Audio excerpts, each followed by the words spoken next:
What up, Dokkaners? We got some stuff coming up on Global, both for the upcoming Dokkan Festival and for the April Fool's celebration. I kind of forgot that we had that coming up. So this was a nice reminder. And actually, this has me pretty hyped because there's one unit in particular that I think could actually become a really, really good free-to-play. So let's take a look at all of the news in here, starting with the Extreme Z area for the Special Characters Edition. So this is going to be adding 2 more stages into the mix.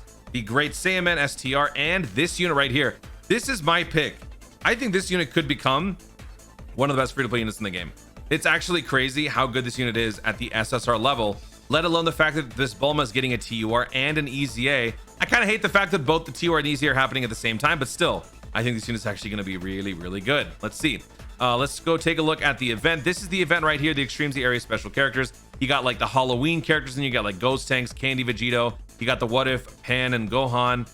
It's just like sort of like a refuge for all like the free-to-play units to get some sort of an update. So there's 7 stages already. There's going to be 2 more. I imagine over the next couple of years, this is going to be seeing a lot more traffic. Maybe this event becomes like 13, 14 stages long. If you are a new player, do take some time to work on these characters, because with their EZA, some of them are actually pretty decent, and like depending on the team that you're running them on, they're actually not bad. So you're gonna have to use these characters to actually run through the event. Mainly free to plays. There are some other like non-free to play units in there, but you can just run a free to play team, you should be fine. This is the Defenders of Justice, Saiyaman, and Videl that you can get from the Dokkan of the Dead event. This is currently available in the keys, the Portal of Memories, if you do want to go in and farm it out. You could obviously just wait until the event becomes a regular rotation event, but if you don't want to spend some stamina, you want to instead spend some keys, you could go in here and farm out the unit. Now, keep in mind this unit is a Defenders of Justice category unit, so I wouldn't be too hyped about the category per se, but whenever the category does receive an update, when this guy gets an EZA, this is going to be a nice unit to bring on that team, because this is going to be a nice support. Not only to get key stats, but you also get the critical hit boost as well. So with the EZA, this will surely go up. This guy actually has some nice potential for future teams, so definitely work on that. Then we've got the Bulma. This SSR Bulma is actually insane. Forget the leader skill, although this is actually kind of interesting. I wonder what the leader skill is going to look like, but look at the super attack. Raises attack and defense by 41% for 4 turns. It's a multiplicative super for 4 turns. Attack and defense plus 41. An additional attack and defense plus 81 and key plus 9 when Kid Goku is attacking in the same turn. And high chance to dodge. This is all at the SSR level for a free-to-play April Fool's unit, no less. So imagine what the TUR is going to look like, and then imagine what the EZA is going to look like. That is going to be pretty busted. What if this goes up to 70%? I don't think that's going to happen. But the stats are definitely going to be going up. The multiplicative super parameters will go up. Either the stats will go up or the turns will go up, or both. I mean, am I crazy to think that this is actually going to be an insanely broken free-to-play unit? I don't know. I have my hopes set pretty high for this one. So let's see what this Bulma has to offer. You can get this one from the Wild Chase event. All of these events will be coming back. I think they should be regularly active during the April Fool's celebration. If not, you could use keys, and some of you probably don't even care, but depending on who you are, you could. So these are some of the looks from the previous April Fool's celebration. Just wanted to point these out, and I also wanted to give a subscriber challenge in today's video. I haven't done this in a long time. So today's subscriber challenge, should you choose to accept it, is to take a look back at all of these. So we got Sci-Fi Battle in 2017, Dolly Battle in 2018, Retro Mode in 2019. If you started playing Dokkan in 2019 when Retro Mode was the April Fool's of that year, then you got to subscribe to the channel, because that's what I did. That is when I joined Dokkan as well. I joined when this was a thing. I don't think I made content for it. Maybe I did. I don't remember. Actually, wait a second. That was 2019? Was it 2019? I don't remember, but I definitely remember doing this. So this was my introduction into Dokkan. So let me know in the comments if you guys were also a part of this year, or maybe you were another class. Were you guys the class of 2017, 2018, 2019? What were you? Let me know. And if you guys did join at the same time that I did, and you got to subscribe. Do it. Let's move on now. The Para Bros. That was the last year's April Fool's unit. I believe this unit will be making a return for the first time since last year on this upcoming April Fool's. Not that most people would even care. I mean, these units are just generally very gimmicky. They don't really serve any purpose other than just simply being, you know, there for April Fool's. This guy was like an all type support, but at the detriment of itself. It wouldn't support itself, it only support others. Basically, this was like a glorified support item or support memory for the turn. but there was the added consequence of if he got hit, you would take a lot of damage. So yeah, Para Bros were kind of weird, but they will be coming back. I checked the Portal of Memories. I don't believe that this event is in there. So yeah, we have to wait until April Fool's for it to come back. But yeah, all the different events should be returning, especially if their EZAs are going to be dropping.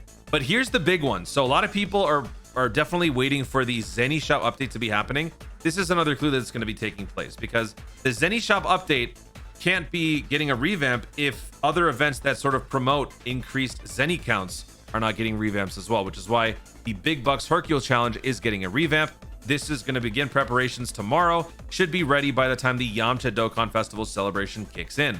This is also further corroborated by the My Pixel My Profile update that will also be getting an update tomorrow on the 31st at reset. So we should be getting, what is that, like a maintenance? We should be getting some sort of like maintenance period or something to bring in all of the Yamcha Dokkan Festival assets, as well as all of this stuff for that update, because this is the quality of life update that people were hoping for on the previous update that we got. But then, you know, when we got it, everyone was like, oh, it's not here.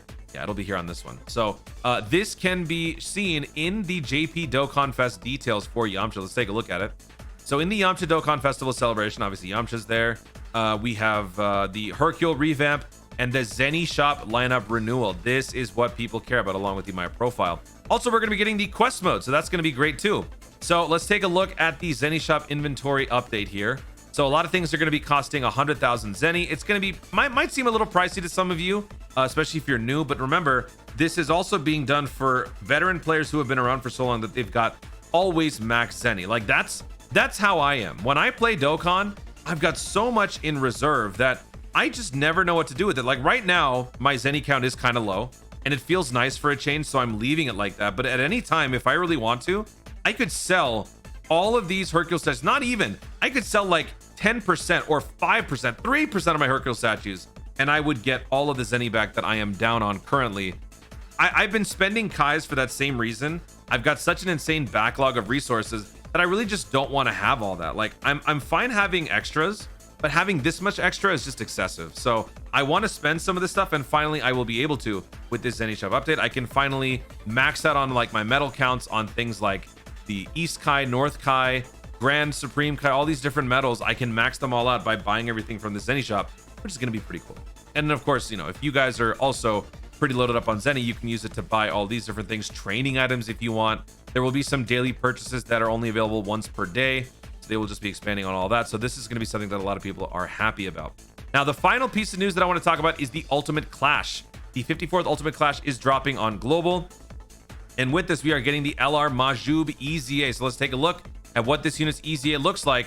And I think that some of you guys, while you may be happy that we're getting something new on Global in terms of like an LR EZA, I wouldn't be too quick to jump the gun. Remember, folks, if you're brand new to the game or relatively new, when it comes to your Battlefield currency, Battlefield memory, it's very difficult to have enough for all of the content that we currently get anyway. But if you're behind, it's even more difficult, and you have to make cuts.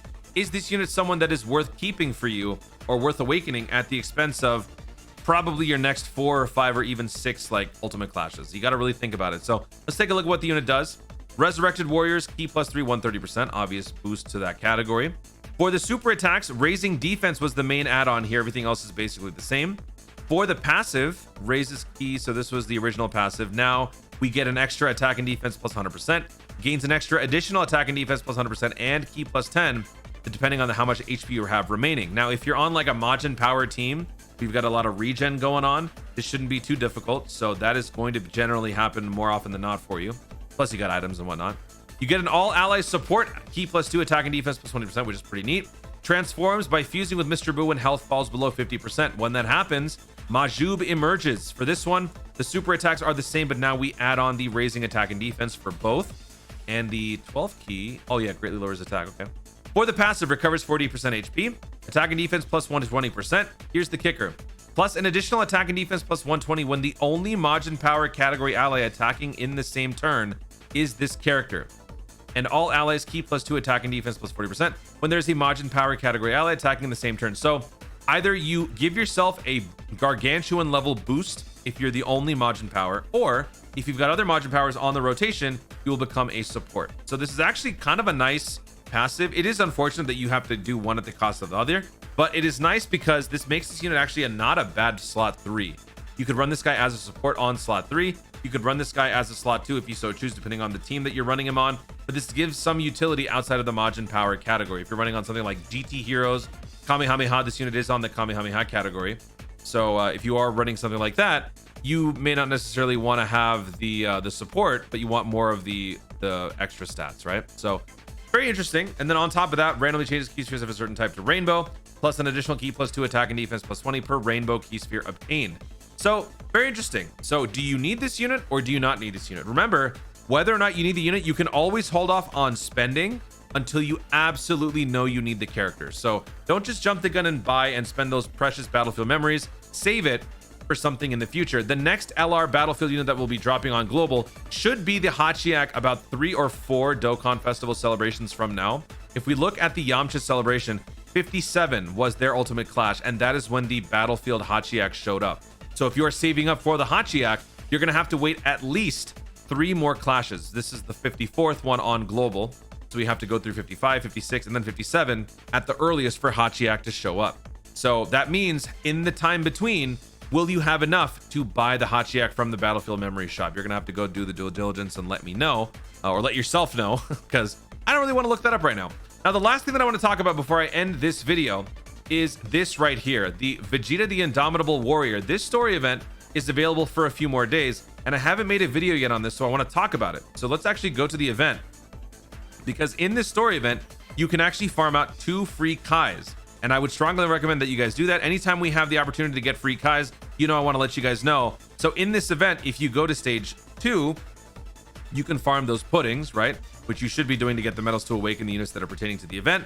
But then if you go to the Battlefield shop or the Baba shop, you look at the pudding section after the medals for like the Vegeta and the Beerus, you will see the 2 Kais down here. In total, you need 140 of these puddings. Now, unfortunately for this particular story event, you kind of have to go on manual, because otherwise, if you don't go on manual, you will miss some precious rainbow panels, which could give you some extra puddings, which would thereby make the running, like the farming of the whole thing, go faster. So if you want the whole thing to go faster, you might have to take over and go manual. But if you really don't want to, you can still auto it. It would just take a little bit more time, but it's still worth it. Free Kais is free Kais. Always get them whenever you can, which is why we're going to buy them right now. 1 and 2. So get those free Kais. Make sure you don't miss out. It goes away in about, I think, 6 days, 5 to 6 days as of me posting this video. Guys, thank you so much for watching. If you enjoyed the video, be sure to leave a like down below. Let me know in the comments your reaction to the Bulma and Saiyaman Videl EZA news. Do you agree with me that the Bulma could potentially become one of the best free-to-play units in the game? What do you think about the Battlefield EZA coming up for the LR Majub? Is that unit worth it for you? What do you think the theme of the upcoming April Fool's celebration is going to be? And is the Yamcha Dokkan Festival something that you guys are eagerly waiting for? Or now that you've seen what's happening on JP with the Kale, does that have your attention? What is the next celebration that you are most excited for? Let me know everything in the comments down below. Also, be sure to subscribe for more Dokkan content in the future and click the notification bell so that you let YouTube know I want to see more of my stuff. Do it. Thanks again. Stay tuned and to Dokkan responsibly.